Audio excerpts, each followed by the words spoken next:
dyan ko. Ano nung pinagkakaroon? Sige, parang anak ko na. Hindi nga, totoo. Are you pressured? Hi guys! Tara samahan niyo ako itry itong business ng sobrang sikat na Gonzaga Sisters na alam niyo ba sa loob ng 7 years naka 75 branches na sila. Hindi ka rin magtataka dahil bukod sa masarap na, napakamura pa. Ito ang Happy Cup Mother Ignacia branch na pagpasok mo pa lang dito sa sobrang cute ng concept, imposibleng hindi ka mapabili. Actually guys, dito ako nagulat. 7 years pa lang tong business nila pero naka 75 branches na agad sila. Ang galing, 'di ba? Literal na Luzon, Visayas at Mindanao meron na sila. Ang dami mo rin kasi pwedeng pagpilian sa kanila from non-coffee, coffee-based, milk tea, fruit tea, nako, marami pang iba. Lagi pa sila nagdadagdag ng bago sa menu nila para ma-make sure na hindi mo na kailangan lumayo pa dahil sa kanila pa lang pwede mo nang mabili yung mga cravings mo. Super excited na nga ako matry ito, kaya naman ano pang inaantay natin guys? Huwag na natin patagalin, i-try na natin!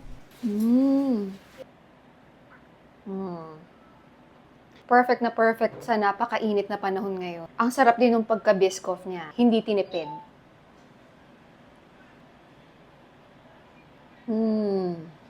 Alam niyo yung whipped cream nila, hindi matamis Type ko yung lasa ng whipped cream nila. Kasi may mga iba akong na-try ng whipped cream, lasa mo agad yung pagkatamis. So, dun pa lang mauumay ka na. Ito naman yung Choco Nutella Frap nila.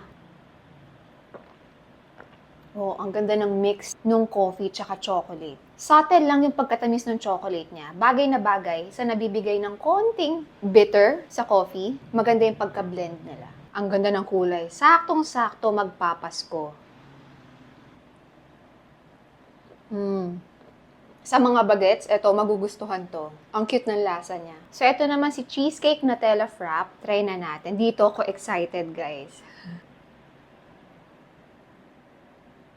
Oh, ang sarap nito. Sa kanilang tatlo, ito yung pinaka nagustuhan ko. Very refreshing siya. At saka guys yung size nito, ito yung tinatawag nilang Moyen, 110 pesos lang. So kung gusto yung mas malaki, 120 pesos grande yun. Pero actually, itong maliit na size nila, itong Moyen, enough na Ang dami. Kahit sa whipped cream nila, pati yung toppings na nilalagay nila, hindi nila tinipid. So guys, itong holiday drinks nila na tinry natin, itong tatlo, frap siya na sinaserve. Pwede nyong palitan ng milk tea. Since holiday drinks siya, limited time lang tong ino-offer. Kaya try nyo na guys. So, ito yung mga fruit teas nila. Try natin tong strawberry mango na isa sa bestseller nila. Yun yung mga fruit jelly na nilalagay nila. Lasa mo yung strawberry tsaka mango, pero mas malakas yung lasa ng mango. Not too sweet siya. Siguro dahil dun sa mga fruit jellies na may konting asim. So, yun yung nagbabalanse. So, ito naman yung blueberry, lime, and mulberry. Siya yung pinakakakaibang kulay sa kanila.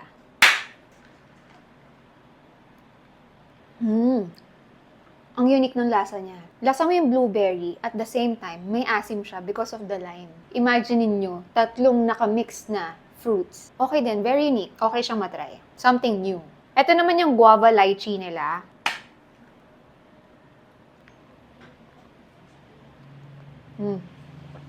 Tatlo pa lang yung natatry ko, pero tingin ko ito na yung pinaka nagustuhan ko, itong guava. Lasang-lasa mo yung guava. Ang ganda ng mix nila, ang ganda ng combination ng guava at saka lychee. Tsaka subtle lang yung tamis, hindi ka mauumay agad. Yun ang nagustuhan ko dito sa mga fruit teas nila.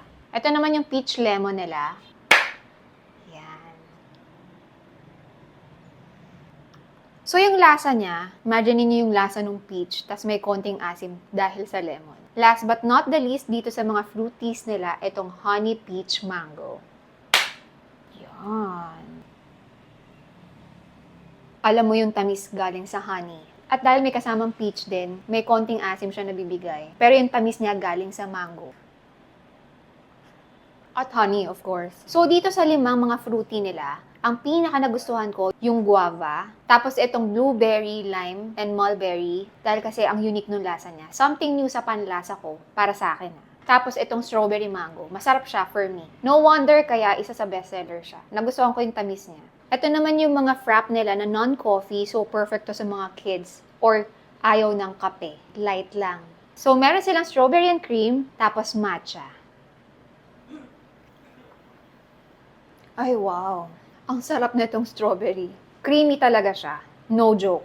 Siguro overall sa lahat ng natry ko, ito yung pinaka nagustuhan ko. Sa lahat from holiday drinks, fruit tea, tsaka dito sa frap nila. Ito yung pinaka cute Masarap yung lasa. Pinaka nagustuhan ko. Top 1 ko, actually. Ang cute ng lasa. Ito yung lasa na magugustuhan ng anak ko, si Akusha. Ang creamy niya at milky.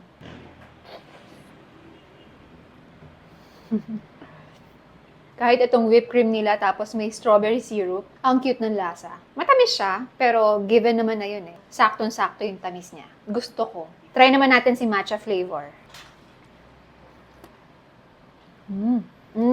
Nasa whipped cream pa lang ako tsaka matcha powder nila. Type ko yung lasa ng matcha. Ang sarap ng matcha. Nandito pa lang ako, wala pa ako sa pinaka-frap pa.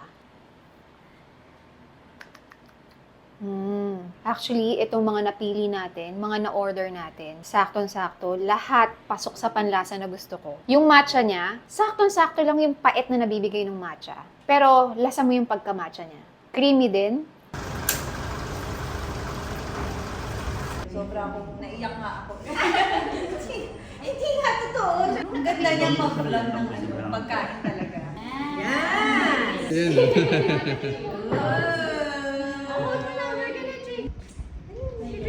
Ayan. 1, 2, 3, yay!